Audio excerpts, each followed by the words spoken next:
This episode contains references to suicide, which you may find distressing, so please listen with care.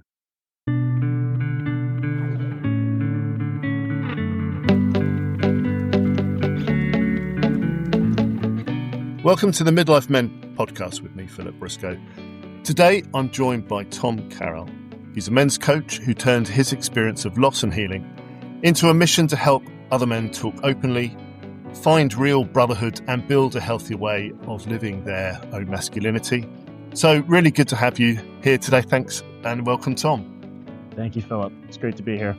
So let's start, Tom, by talking about, you lost 3 close male friends to suicide over the past 12 years. Can you share, how those losses have shaped you, shaped your life? Yes, absolutely. So I lost 3, as you said, 3 close friends to suicide. Daniel, Harris, and Bridger were their names. Daniel was the first. I was a junior in college at the time. So I was just starting to find myself, I suppose. And that one kind of rocked me. I remember getting the news very, very vividly of what happened. And there was that lag period of logic to feeling of, what do you mean? What do you mean Daniel killed himself? What does that mean? We ran over to his room to try to just be there. And our entire fraternity ended up kind of sitting around the room for kind of a couple hours after. That really, I think at the time I didn't necessarily have the tools and resources to know what to do with those feelings, where to go with it. I had some really supportive friends around me, and probably my biggest lesson right then was everyone grieves differently. I had friends who were going to humor, who were going to alcohol, who were going to distraction. Some were really feeling it and staying down and just wanted to talk about it. That was kind of a catalyst moment for me, and understanding that what I see on the surface from people isn't necessarily what's happening underneath inside. So did this take you by surprise? Yes. I mean, looking back, there were a couple signs. I was quite close with Daniel. He had been at school, and he had actually left school the semester before due to some mental health challenges. It wasn't exactly clear to the extent of what he was going through. I will say, when he came back after summer and I got to see him again, I was talking to a very different man. Like there was a distance in him. I think he was also on antidepressants, so that could have had to do with it. And I didn't feel the same spark in him that I had before. There was an unexplained distance. So those were there. And actually, to be honest, that week I had talked with him a little bit. We hadn't gone into the extent of what he was feeling, but I knew he was still having a tough time sort of reintegrating into college life and social life, and felt off.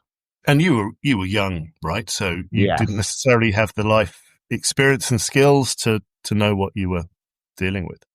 Exactly. Yeah, I was a 21-year-old at college, and I was just started to kind of find my own, and had 2 feet on the ground, came off 3 months of travel, which has sort of since become a major part of my life, is going to different parts of the world and having conversations and connecting with people. And Daniel's loss came right on the heels of that breakthrough for me, which sort of created a transformation through the grief afterwards.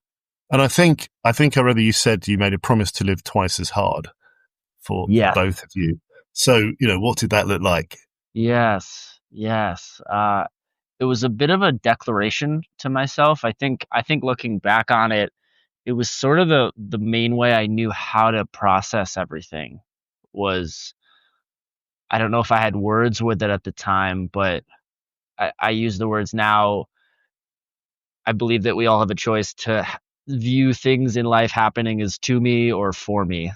Like, oh my God, how could this have happened to me? Versus, how is this happening for me? If I zoom out far enough, what is the thing to learn here? What is the opportunity to grow? I think of that declaration, it was a little bit, if I'm being honest, like, how do I not feel all these feelings and like sit in the shit, in the stillness, in the grief? And it was like, Daniel was 20, maybe he was 20 when he died. And I was like, that's way too much life lost for a man who was so he was such a connector. People really were drawn to him. He had a lot of beautiful presence. Like, he was just a good human. And that's way too many years, in my opinion, to not have that out of choice and circumstance. And there was anger there was resentment, there was guilt. And for me, I just said, great, I'm going to take Daniel with me. I'm going to take whatever this energy is and go live twice as hard and really play full out in my life, because here's a man that's not going to, at least in this reality. So I think you then went to Uganda, right, to work in community development. So how did that experience, shape you and help you deal with, the grief, I guess? Yes. I'm trying to get my timeline straight. So I had just come off about 3 months of travel between my sophomore and junior year of college when I found out Daniel committed suicide. And I had opportunities to go travel to different parts of the world. I was in South America, Southern Africa. I went to China. A lot of them were for the public health courses I was doing in school. Some of it was some personal travel, connections with friends. And I got back to New Orleans, Louisiana, in the United States, where I was going to school, and just had this realization that I'm going to pour all my energy into travel. Like, that is my North Star. There's so much there for me. I've always been an extrovert that likes to explore. My mom instilled this ferocious curiosity in me. My dad instilled this kindness in me to always want to learn from people, and it just took off. So when Daniel died, that was kind of a sign for me of, like, I'm going to keep investing in these bigger dreams. Like, there's more in this world. And what happened with Daniel's suicide that became clear is, like, this is going to be in some way a part of this, like helping people feel a bit more seen, heard, and understood in whatever they're experiencing, so that they might not need to make that ultimate choice and end it early. And I started getting more involved in international development, and Uganda was one of the places that I got a first internship and just absolutely fell in love with the country. And an internship turned into a 6-month job after grad school, which turned into, I'm going to move here full time. And so you worked in Africa then, working with people on the ground there, the community. How did that then morph into more of a focus on helping men, other men? It was kind of Daniel passed away. And then when I was a senior in college, my friend Harris also committed suicide in the same way. And both hanging themselves using a rope, which was its own sort of, like, how do you even go through that process? And those were two catalyst experiences for me. And I knew when I was in college, I very much held, I think, a lot of, I would say, healthy masculine energy, or a positive influence for a lot of the peers in my life, especially peers younger. So I was in a fraternity, which had its positive and negative effects on myself and the whole community. And yet it was a brotherhood. And especially a lot of the younger men, I felt, looked up to me. They saw me as someone with a solid moral compass that kind of knew how to navigate all the partying and the craziness and kind of still have a close relationship with my values and where I wanted to go. And that was the start of it, was just being this kind of peer mentor role for a lot of my community. And then when I got to Uganda, I would say it became a lot more general. It became a lot more working with communities of all kinds, working with young people, old people. I led these international exchange courses where Americans would come out to East Africa to learn about the history there, to learn about both the positive and negative sides of colonialism, of foreign aid, of what happens when people go to a different part of the world and are trying to make a change. What's right about that? What's wrong about that, frankly, and helping people learn about how to impact communities in a really healthy way. The men's work kind of happened, I would say, later on and more gradually. There was tons of friends I kept in touch with. I think tons of people I would listen to and support and kind of step into more of a peer coaching role with.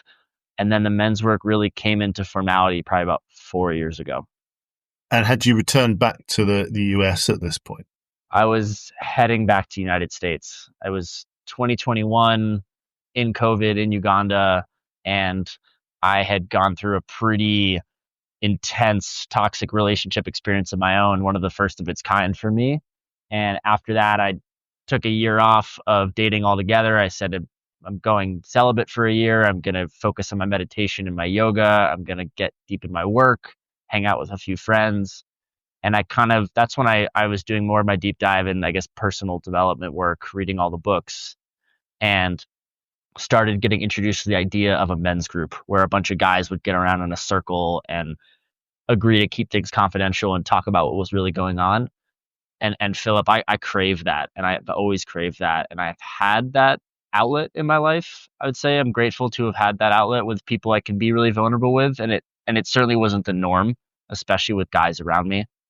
Like there's men I knew a lot of my life that I probably haven't gotten to as deep emotional levels as I have with guys in my men's group these days, just because it wasn't welcomed, it wasn't understood that it was okay to share sort of the messy, rough edges of what's going on underneath the surface. And I moved back to America in 2022, and that's when I found a men's group online. I started facilitating groups, and that's when it kind of took off. And I think that's one of the key messages, isn't it? That men need to speak more, but in the right environment and to the right people. And so, many men don't open up. Many men don't share their own struggles. Why do you think, men keep it to themselves? Simple answer is it's not safe, or it's perceived to be not safe. A few reasons for that might be a bunch of the guys listening to this podcast. I wish I could have you all in a room and have a show of hands. But how many of you, when you're growing up, heard something like "figure it out for yourself," "be a man," "boys don't cry," just shove it down, or saw that modeled by a father figure, by a grandfather figure, by an uncle figure, an older brother? This idea that emotional sensitivity and strength and toughness can't exist together, that those are like independent ideas. So I think a lot of boys, I'd say around the world, like most countries I've been to, are really instilled with this message that you keep your emotions to yourself if you don't open them up. And biologically speaking, vulnerability is a risk, right? Like when I make myself vulnerable, quite literally the dictionary, it means I'm at risk of threat. And we talk a lot about emotional vulnerability these days, and it makes a lot of sense to me that guys are like, I don't want to tell you that. Like, I'm not going there, because there's a lot of stories of what will happen if they do. That someone will shame blame them, will be like, how did you not know that? It's sort of like, I'm just going to do this alone and act like we're not all dealing with this. And that's become kind of the normal. So how do you reach out to guys? How do you persuade people to come along to your groups? And then, what changes do you see once men start attending, these kind of men's groups? Yes. So a mentor of mine reminded me years ago, which is, Tom, you can't want more for someone than they want for themselves. So that's an important thing I always come back to, which is, just because I have these values of, I think the more people opening up emotionally more often in more spaces, the better our world's going to be. And yet it's sort of an invitation and not a convincing, right? I try to be, and I've had to learn this kind of a messy way, where I've been in conversations where I'm really pushing this agenda of like, hey, you should really come to a group. You need this. It's important, which, yes, I believe that. And it's not my place to decide that for another man. I think every man needs to come to some kind of conclusion of themselves. Unfortunately, sometimes it's circumstance, like it's a divorce, a breakup, it's debt, it's porn addiction, it's the books aren't working, I can't do this alone anymore. That's where a lot of guys find me and find groups for men, is enough is enough. And I suppose I try to demystify it a little bit for men, because I think there's an assumption where it's either I don't talk about this, or I'm in therapy and it's intense and I've got to open up about everything, and we're going into like childhood trauma. And what we're trying to do with groups for men is really is lay out and shed light on the middle ground, which is, we weren't taught a lot of these things. Our schools do not typically, maybe they do more these days, but way back did not help with emotional regulation, what to do with relationship challenges, how to handle debt, what to do if you were looking at porn every day instead of seeking deeper intimacy with yourself or your partner, these sorts of things, how to handle conflict. So we try to demystify it and say, like, hey, we have these groups every day on Zoom. You can expect to have 3 to 15 guys in there with a professionally trained coach and facilitator. It's 2 hours. You can share if you want. We have some agreements. Everything's in confidentiality. And we basically talk about what's going on and give you tools on how to improve these things for your life and set goals. And I think making it simpler is helpful for a lot of the men, because a lot of the men we work with haven't been sort of doing their personal work for 5 to 10 years. They're just starting this. They're just realizing that maybe opening up to some guys might help the situation, but feel the fear and trepidation to do so, which I did when I started. And how do they, that's great within the group, within the brotherhood, and within the sessions. But how do they, maintain that when they go back to their kind of real lives, if you like, because they're still subject probably to the same, stimuli, same pressures, environmental pressures, or even maybe they have a spouse who doesn't want them to be vulnerable. How do they maintain that kind of safety net? Yeah, great question. And this is kind of coming back to your breakthroughs, Philip, which is, I use the analogy of a gym with this kind of work. So any guys listening to us that are like, hey, I want to fix my relationship. I want my sex life to be better. I'm kind of stuck in this nice guy archetype, and I want to be more confident. I want to get more respect at work, whatever it may be. It's like going to the gym. It's not going to happen overnight. And anyone that tells you it is lying or finessing the truth, in my opinion, right? It's, in order to get genuine results at the gym, you got to get a membership and stick to it for at least 3 months and show up 4 or 5 days a week and eat right and get good rest and drink water. Like it's a lot of the not sexy stuff that can often make those amazing breakthroughs. Not to say they won't happen quickly when you're doing it this way. A lot of it's consistency, Philip. Like, there's a reason our model, Groups for Men, the coaching I do, it's all like a subscription base. So we encourage men to stay with us for a recurring amount of time, at least 3 months, if not way longer. And a lot of our men do. A lot of our members right now have been with us for 6, 9, 12 months, some years, because what it takes is consistency. Because you're going to show up for one of our groups one time, and maybe we'll hit you with a love glove, as we like to say, which is give you a hard truth about what we see, and then tell you, hey, here's a tool you can go use with your partner right now, and maybe it really works, and maybe you have great sex that night, and all of a sudden it's like, whoa, life is good again. And then next week it's sort of regressing, or it feels like you're sliding off. And that's the point where a lot of guys are like, it's not working, it didn't work, I'm done, I'm not opening up again. And that's the exact point where you got to come back and you got to show up for group every week. We use this word accountability a lot, which I think is said a lot but rarely modeled, which is, whenever guys leave our group, there's homework. There's like, hey, John, hey, Joe, hey, Tom, you're going to go for that walk you said for 30 minutes twice a week to create better time for self-care, right? Or you're going to go do this practice with your partner, whatever it may be. And then coming back next week and saying, here's how it was, or I didn't actually get to it. And then us kind of nervously challenging you of why didn't you show up for that? If you didn't have the 10 minutes for yourself, then what do you have? So that's kind of the important piece, is the consistency over time, and guys showing up week after week to change these things, not just a one-shot thing. So these are kind of examples of practical tools that you teach men about. And I guess it could be around all sorts of things, handling anger, or being more vulnerable, or addiction. Can you give me other examples of kind of practical tools that you can teach men to kind of start to adopt in their daily routine? Absolutely. Yeah. So the first one that comes to mind is a couple in relationship, because as much as we cover a lot of different bases, I would say the core of what we're doing at Groups for Men is helping men have better relationships with themselves and with others. This is one of our favorite tools to use, it's called the flip, which is flipping our language. There's a framework we use a lot in Groups for Men, which is called Power versus Force. It's based on a book by David R. Hawkins, and it's the idea that we can either be living in force or in power. And what a lot of guys realize when they come to us, or when they're dealing with problems, is they're very focused on what they don't want. So if you're listening to this right now, I want you to think about something maybe you've been dwelling on, of like, I really don't want to have a bad sex life. I really don't want to look at porn every day.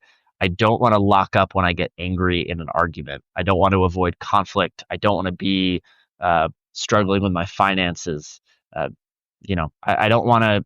I don't want to feel emotionally stuck. There's a lot of different ways. What tends to happen is that's the thing we're focusing on, and what we focus on expands. Is a simple idea I use a lot. So even if I'm saying, I don't want to be a nice guy. I don't want to be a nice guy. I don't want to be a nice guy. What often happens is I'm focused on that, so it becomes a self-fulfilling prophecy. What we start guys with a lot is let's flip that language. What is it that you do want that is not that? So that we could focus on the goal. Because if it's I don't want to be a nice guy, it's like I want to be a man who respects himself. Great. Awesome. That gives us a roadmap of where we're going, which means our focus and our attention is going on to the transformation and not the place that we've come from, because that's a lot of times we're way better at knowing what we don't want than what we do want, because in order for us to claim what we do want, it means we need to have sort of faith in ourselves and belief in ourselves. And I know for me and a lot of guys, there are moments where it's hard to want more than we already have. Like there's sort of an acceptance in the way things are. And I think you've said, or I read that, saying the modern man is lost, struggling today. Why do you think that is? And is it related to, we hear a lot about this term toxic masculinity, but, what is causing, men in 2025 to struggle like this?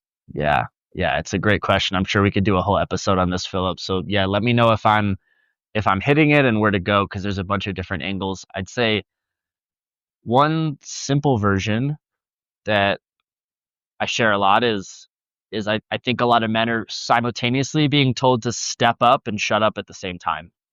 Right? There's this energy of like, shut up, you've had your turn. Men have been ruling the world for 400 years and it hasn't gone well, and like it's time for you to like take a back seat. And at the same time, I think in our lives everyone's like, men are the problem. There's all these narratives like blaming men for what's happening. And sure, look at the statistics, like homicide rates, imprisonment, suicides, like abuse, domestic violence. Like there's a ton of burden caused from men. That's no lie. It's the underlying issues that we need to look at.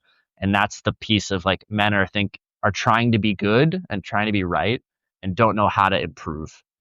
And I think a larger trend here could be attributed to a lot of things. I mean, there's some fascinating data out there. I listen to a lot of Richard Reeves and Scott Galloway, who are some really interesting perspectives on some of the data around economic trends. Like now that women are getting a lot more influence in society, are choosing to wait longer to have children, are having higher education rates, staying in employment in the workforce longer. The paradigm is shifting, and women actually, certainly in America, are actually making a lot more money. There's higher education rates, more representation from women. It's not fully balanced necessarily, but there's a pendulum swing changing. And this is not me saying like that's a bad thing. Like that's incredible. Our societies thrive when women grow and lift up. The challenge is I think a lot of men are getting left in the dust as sort of being the villain, or being left behind, of like, we don't need you anymore. And that's a really difficult place for men to be, because we thrive off purpose and we thrive off mission. So I think there's a lot of men who are wondering what their direction in life and where they fit into the modern equation is. And part of that path, I believe, is learning how to be more in touch with their emotions and also hold kind of a healthy masculine presence, which is, I would say, the alternative to toxic masculinity, and as a definition that we've yet to really affirm and confirm on a wide scale so that men can practice it.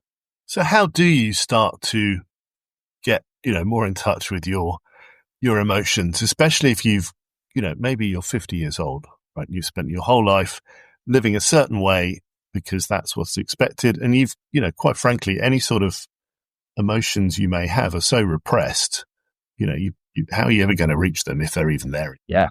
Great question, Philip. Yeah, this is actually something I talk with a lot of men about, which is, hey, my partner, my wife, my boyfriend, my girlfriend, whoever is saying like, I need to feel your emotions more. I need to feel you more. And I need you to understand me. Emotions are a different language than a lot of men know, right? A lot of us operate on logic. We operate on like, but this means this, so that means that. First thing I would say is you get to use your body on this one. And I'll keep it real simple. I use simple practices around the breath and dance to help guys just even feel what they're feeling more. Having 5 to 10 minutes a day where you go for a walk, where you maybe like do some freeform dance to some music you like, and just feel something different can be a really helpful inroad.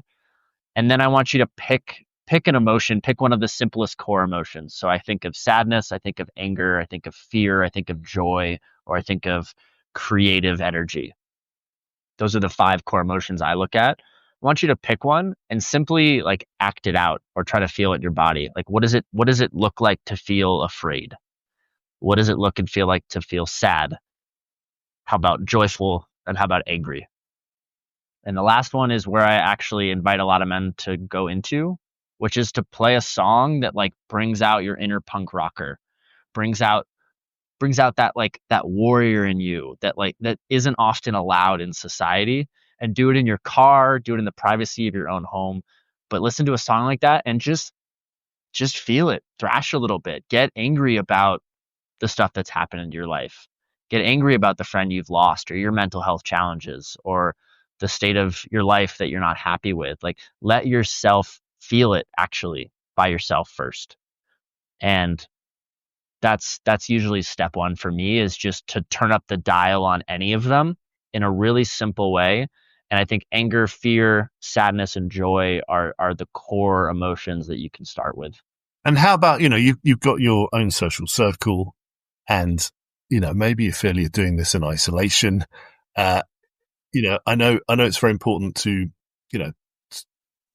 talk to people about how you feel in a safe environment, but how do you kind of get that, if you are getting more in line with your emotions, how does that bleed into your social life, into your work life? You're still working with the same people every day. How do you continue to kind of grow, I guess is a word for it. Yes. Yeah. And I think, Philip, that's one of the most important questions with all of this, because as a man, when we start to do this work and we start to grow as an individual, there may be resistance with the people in our life because they're not used to that. And this is where the people we choose to be around and spend time with is a really important factor here. So I think a starting place for a lot of guys, Philip, that actually feels safer is something like we've built with Groups for Men, because there's a certain level of anonymity, anonymous nature to it, where it actually, as scary as it can be to walk in a room of a bunch of men that you don't know and talk about things you don't share with anyone, especially on Zoom, on a screen, there's also, I think, a safety to it. One, because it's being led by professionals who have been doing this for decades and have thousands of hours of experience working with men. And because when you leave, you don't necessarily have to worry about everyone in your life knowing what you just shared. Like there's an inroad to it. So that's why I do recommend a lot of guys to groupsformen.com, because they can come in and be around guys and even just listen and see what other guys are saying first to start, and then start sharing their own perspectives. And what we really make sure is when guys are leaving, that they have some simple tools on what do you do if you want to start opening up about your emotions, but you're hanging at the bar watching sports with your friends and they're like, oh, that's stupid. Or like, just, let's have another drink. Like, we don't talk about that. Like, that can be also really hard for guys who've just started opening up their heart a little bit and sharing like, hey, I'm not as happy in my life as I really pretend I am. And someone isn't willing to listen, that can also close us off. So having a consistent space where we can share and we know it's reliable and safe to do so is very important for this, because it may take time with some friends and with our partners to get used to our new way of being and sharing more openly, even if it's what they've been asking for.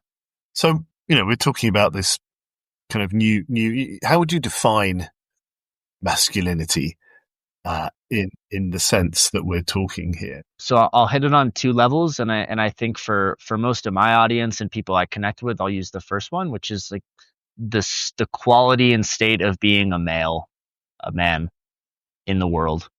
like the characteristics and attributes of a male in the world. On a deeper level, and I don't know if this will be part of today's conversation, is sort of the energy behind masculinity. This is where I get a bit more into the woo and the spiritual and the esoteric, which is this idea that there's the yin yang.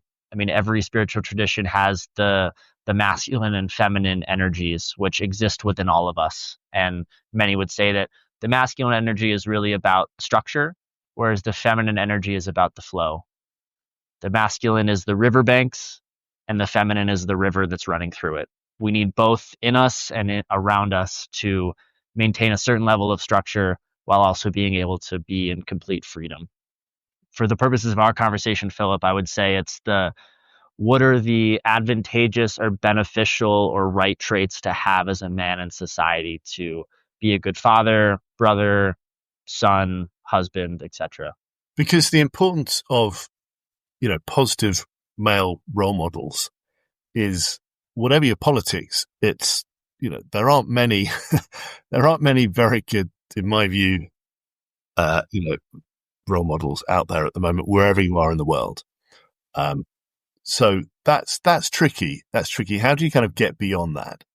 Yeah, I'm glad you brought that up, Philip, and I'm glad you brought up no matter what your politics, your ideological views are, there isn't a lot of go-to who's a man in your life that really embodies and exemplifies positive masculinity. And you'll get crickets from a lot of men, a lot of people. And this comes back to the flip, right? Like if we're only aware of what we don't want, that helps us. It gives us data. We need to create an understanding of what we do want, right? What is positive masculinity? And maybe we start simple. Like maybe it's, I guess for you, for me, for anyone listening, think about your father or an uncle or a male power figure in your life growing up or now. What are the qualities they have that you really admire or that you wish they had had? I think of things like honesty, integrity, potentially some playfulness. There's a protector in there to keep us safe. There's a strength. For me, there's trust is a huge one. Like for me to feel a positive masculine role model or figure is someone I can trust, and that means that they're not completely full of shit, to be blunt. Like they speak their truth. They are both a capable leader, and they're very aware of their shortcomings, and they're not afraid to talk about that, but they're also willing to seek support from other people. Like I heard this recently and I really like it, and I think it actually connects to our conversation, which is someone who, see if I can get this right. Someone who teaches without learning is a fraud, and someone who learns without teaching is a thief. And I think our healthy men and our modern man needs to remember this, which is we get to teach and we get to lead, and we also need to humble ourselves enough to learn from our peers, from our parents, from our children, from our mentors. We need to find mentors. We aren't meant to do this alone. So I think the collaboration is also a huge piece of positive masculinity in the world, is being willing to, again, open up and seek support from others. And I guess, as you just said, then also, having a responsibility to the younger generation. I mean, we don't all have children, but there are young people in our lives. So I think there's a huge requirement, I think, to step up and provide these role models at a kind of a smaller level, I guess, on a kind of a non-macro level. Yes. And so for, you've given a lot of great advice today, but for someone listening to this who feels really stuck, in a career or in a relationship or just in life generally, what's one step he can take, today to just start moving forward? So I'll keep it simple, and then I'll kind of get into a couple specific avenues. An elder, a mentor in my life, says to me that when you feel stuck, think, how can you make yourself more vulnerable, or how can you make yourself more open? Right? When a lot of us feel stuck, A lot of us guys feel stuck. We typically double down on this lone wolf mentality and say, like, I'm not going to share this with anyone because it's going to make me look stupid, silly, less than, etc. Step one is how can you open up a little bit? So that may be as simple as calling a friend of yours or a sibling or a parent or anyone in your life that you trust, and even let them know, hey, I kind of feel stuck right now and I don't know what to do, period. Like, that is a complete sentence, and just see what happens. The other one, if you're willing to make the jump, is to get into a community space of men who also understand what you're going through. And this is where I will build up groupsformen.com, because that's exactly what we do. So if you go to groupsformen.com right now, you can have your first 4 groups are completely free. Your first week is completely free. It's $49 a month after that. And you can drop in with men and professionally trained coaches where you can come in and just say, like, I feel stuck and I don't know what to do. And that is a welcome thing. So if you're ready to take it further, I would really recommend and encourage you give it a shot and try it. Outside of that, one more thing is to just do one thing that you know makes yourself feel healthier, right? So this could be drinking a glass of water. This could be taking 3 deep breaths. Oftentimes it's getting off your screen and just going for a walk with no phone on for a half hour, right? Just give yourself a little bit of space to stop trying to figure it out. Because what a lot of us do when we're stuck is we just get in our heads and try to solve it like a puzzle forever. And it makes us go crazy. So do something that gets you active, like go for a run, a bike ride, a swim. Maybe there's a sport you like. Maybe you like painting or drawing or listening to music. Just do one thing that if you were 13 years old again, you know would make you happy. Like, just go to that simple thing and do it for a half hour to an hour and just start there. And then from that place, yeah, to really encourage you to reach out to someone in your life that you know and trust, and or if that person doesn't exist, which I know for a lot of guys it doesn't, come try Groups for Men for free. See what you think, see how it feels. And if you like it, we have a pathway where you can really help yourself get unstuck and figure out what's happening. Brilliant. Thank you, Tom. That's excellent. We'll put the links in the show notes. Thank you for talking to us today. Thanks for sharing as well. Your experience, really valuable, and thank you very much. Absolutely, Philip. Yeah, it's my pleasure. Really, thank you for the space, and thanks for letting me share about Daniel and Harris and Bridger. It's been a while since I've talked about them more publicly, and it was sort of nice for me to relive how that's all connected to now. And for you, Philip, or any guys listening, would love to see you at groupsformen.com. And however else I can be supportive to what you're doing, Philip, and this community, it would be a pleasure. Thank you for listening to the Midlife Men podcast with me, Philip Briscoe. You can find out more about Tom and the courses, coaching, or group meetings offered by Groups for Men in the links that are in the show notes for this episode. To help raise the profile of the podcast, as usual, it really helps if you can review the show, rate it, and please share it through your own networks. If you've got your own story you'd like to share, then do contact me through the website mid-lifemen.com. If you or someone you know is struggling with suicidal thoughts, there are organisations you can call now. For example, in the UK, you can call the Samaritans on 116 123. If you're in the US, you can call the 988 Suicide and Crisis Lifeline. And in Australia, call Lifeline on 131114. And as always, the advice is to go and speak to your GP or a mental health professional.